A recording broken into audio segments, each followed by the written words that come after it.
Mahakama ya shirikisho nchini Marekani imetupilia mbali kesi iliyofunguliwa na utawala wa Rais Donald Trump dhidi ya chuo kikuu cha Harvard baada ya serikali kushindwa kuonyesha kwamba chuo hicho kinaendelea kukiuka sheria za shirikisho za haki za kiraia kwa kushindwa kuwalinda wanafunzi Wayahudi na Waisrael dhidi ya unyanyasaji.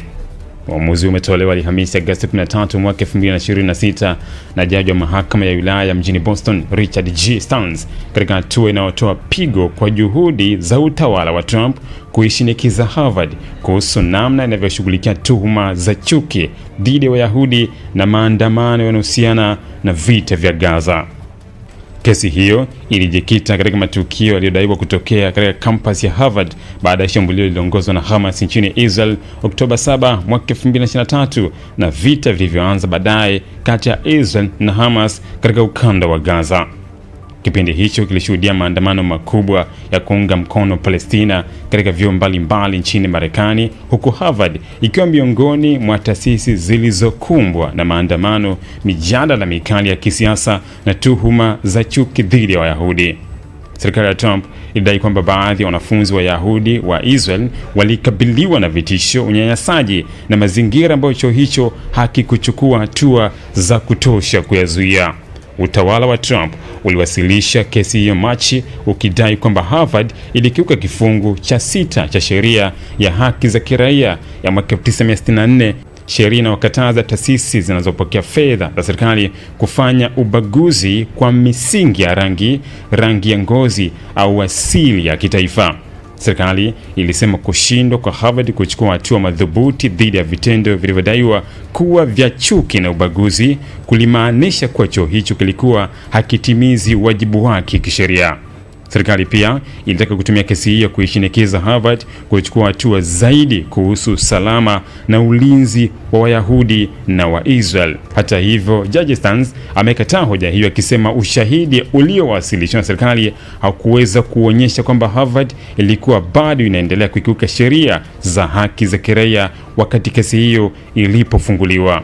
Kwa mujibu wa uamuzi wa madai mengi ya serikali yalihusu matukio yaliyotokea kati ya mwaka wa masomo 2023 na mwaka 2024 wakati kulikuwa na kambi za waandamanaji wanaounga mkono Palestina katika eneo la Harvard Yard. Serikali pia ilitaja matukio machache yaliyotokea Machi mwaka 2025, lakini jaji alisema matukio hayo yalikuwa machache sana na yalitokea katika kipindi tofauti kiasi kwamba hayakuweza kuthibitisha kuwepo kwa ukiukaji unaoendelea wa kisheria. Stans alisema matukio yaliyotajwa yalikuwa ya pekee na vipindi tofauti, hivyo hayakutosha kuonyesha kwamba Harvard ilikuwa na mfumo unaoendelea wa kukiuka haki za kiraia. Jaji pia alisema kwamba serikali haikuonyesha kwa ushahidi wa kutosha kwamba Harvard ilishindwa kuzingatia matakwa ya kifungu cha 6 baada ya serikali kuijulisha rasmi mnamo Juni mwaka 2025 kwamba ilipaswa kutekeleza sheria hiyo. Hivi unajua kwa nini makampuni makubwa duniani hayaachi kujitangaza kila siku, licha ya kwamba tayari yanafahamika? Sasa kama una biashara au kampuni lakini hujitangazi, customers wapya watakujua vipi? Na bila advertising, unategemea kukuza mauzo yako kwa njia gani? Ndio maana Global TV tunakupa nafasi ya kuitangaza biashara yako kwa audience kubwa ndani na nje ya Tanzania kupitia mitandao yetu ya kijamii. Advertising kupitia Global TV inaongeza brand visibility yako, inakufikisha kwa customers wapya na kuongeza nafasi ya bidhaa au huduma zako. Na habari nzuri zaidi, bei zetu za matangazo ni rafiki. Iwe una biashara ndogo, ya kati au kampuni kubwa, kuna nafasi inayoweza kukufaa. Usiache biashara yako isubiri kugunduliwa.